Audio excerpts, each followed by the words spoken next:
Scott Mears, the one, the only, with the Alberta government. He is the entomologist. Yes, And, how about that? Yeah, Scott, it's great to chat with you. Oh, it's cool to be here. First time here. Yeah, well, I'm on holidays, so just get that out of the way.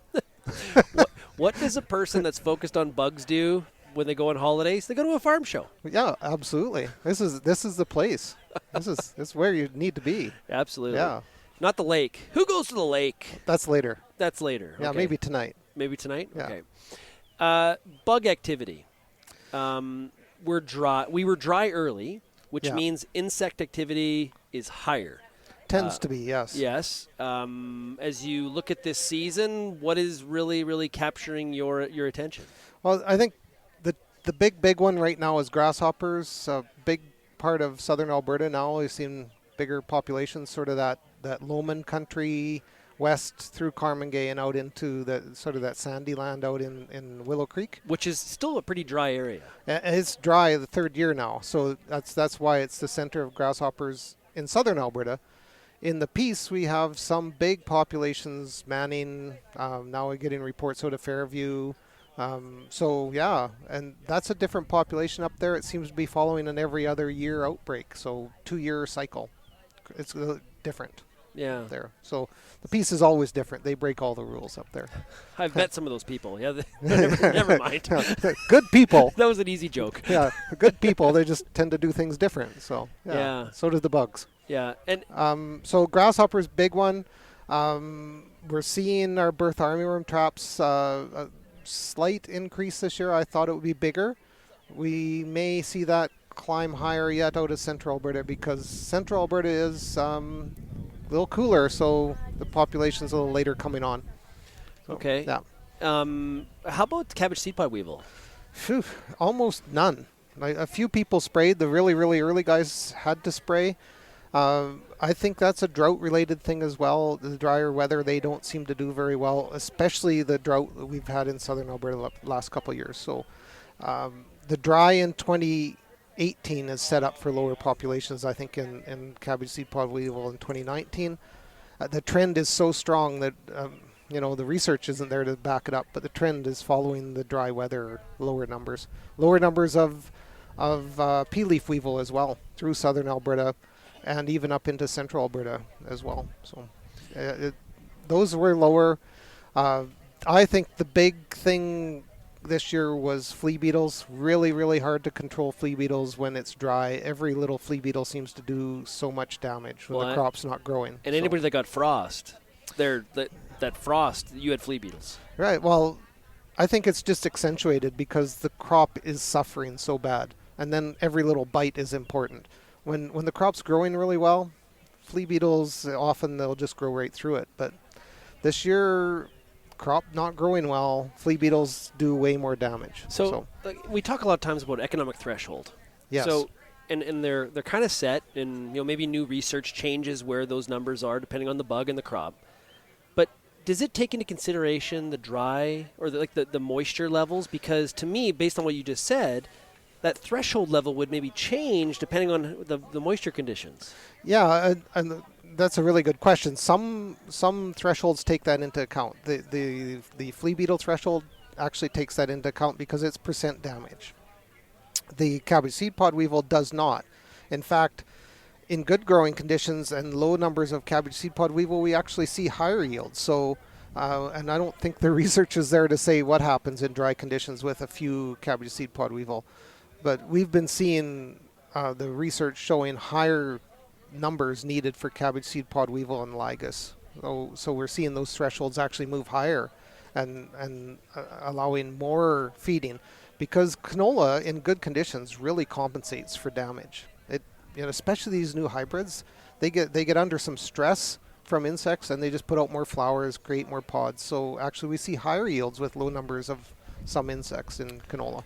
That's another interesting point is that those thresholds can change depending as we see improvements to the genetics as well. And the thresholds have been re-evaluated for cabbage seed pod weevil and ligus because they didn't makes sense in light of our hybrids. Those original thresholds were set up with OP varieties, open pollinated varieties. So not the hybrids. The hybrids are a completely different plant. So. Here's this might seem like a bit of a silly question, so just bear with me because I ask a lot of dumb questions.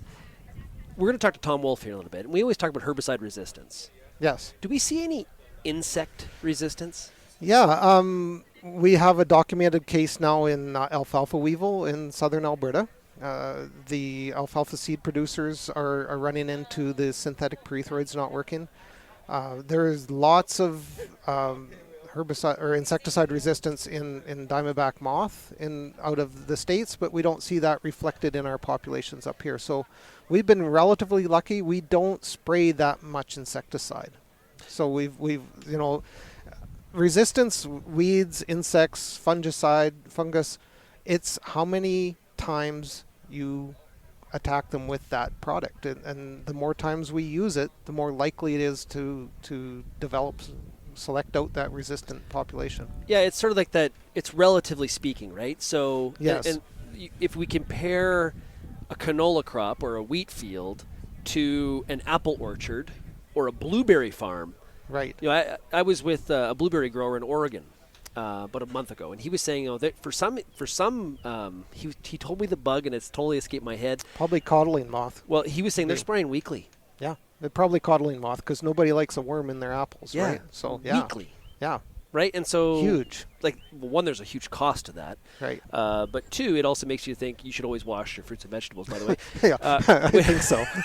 Which I never do, by the way. Oh no, I'm building up a tolerance. I'm building up a tolerance. Yeah. Well, you look like you're resistant. So.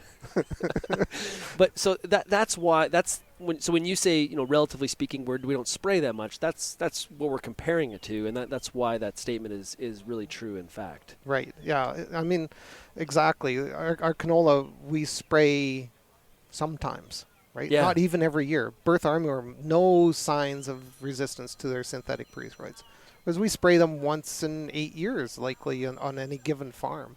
So the selection pressure is way less. It's all about numbers of insects that are treated with an insecticide and how many times you do it, and it's all just a numbers game. And then if you have an insect that is highly able to overcome insecticides like Colorado potato beetle, then it's more likely to happen. So it's a combination of a whole bunch of things. So when you look at your research, what's changing? Like, is it just the populations on a yearly basis going up and down based on the conditions and what happened the prior year, or like what's some of the variables that you're really focused? Yeah, well, it's insect by insect. It's not. There's no one answer to that. Yeah. But weather is a huge driver of insect population. Huge. It's the number one thing that changes year to year. Variety selection. Wheat stem softfly, when we grow solid stem wheat stem softfly numbers go down. So that's the variety selection can drive populations as well. Spraying does not drive populations. Spraying, we've actually seen grasshopper outbreaks not really affected by spraying. They spray everything and yet we have grasshoppers the next year. So it's more weather. The other big driver is natural enemies like things that attack and kill and eat the grasshoppers, or the beneficial insects and fungus and virus. There's beneficials of all those that completely take out populations. So there's a lot of drivers, and it's almost an insect by insect answer. So yeah. I'm assuming that one of the biggest questions you get to your office, whether it's through email or Twitter, because you've answered a lot of questions on Twitter, is should I spray? Yeah, and actually, I have a policy on Twitter. I will talk thresholds and I'll talk generalities, but I never ever talk specifics in public on Twitter. If you want to ask me those questions, then we got to go private, because I think that each spray decision is a field by field, farmer by farmer decision. It's not. We can't blanket say this is what you should do. And what can also happen, though, it's a good thing you do that, because also people don't have the full context. That's right.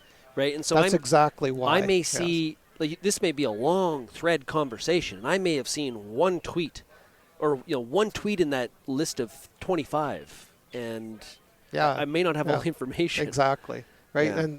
And that's those conversations on a control of an insect population problem in your field.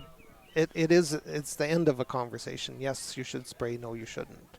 Yeah. But I will always say you need to check. You need to know what your numbers are. You need to understand your risk field by field. It's not a blanket area answer ever. And kind of last question here to wrap up, but do we do a good, like I'm always telling people, get into your fields. Don't do the 100-kilometer-hour drive by to evaluate. Whether it's weed control or it's fertility decisions, and it's same with looking at what's in your field in terms of bugs and doing those sweeps and really, and not just walking in 10 feet, doing one sweep and saying no go or full go. Like it's actually like get into the canopy and do some detailed work. Yeah, I think that as farm sizes grow, that's becoming more and more a difficult thing for an individual producer to do. And I think there's a real need for quality agronomy work, and that you may have to hire out that.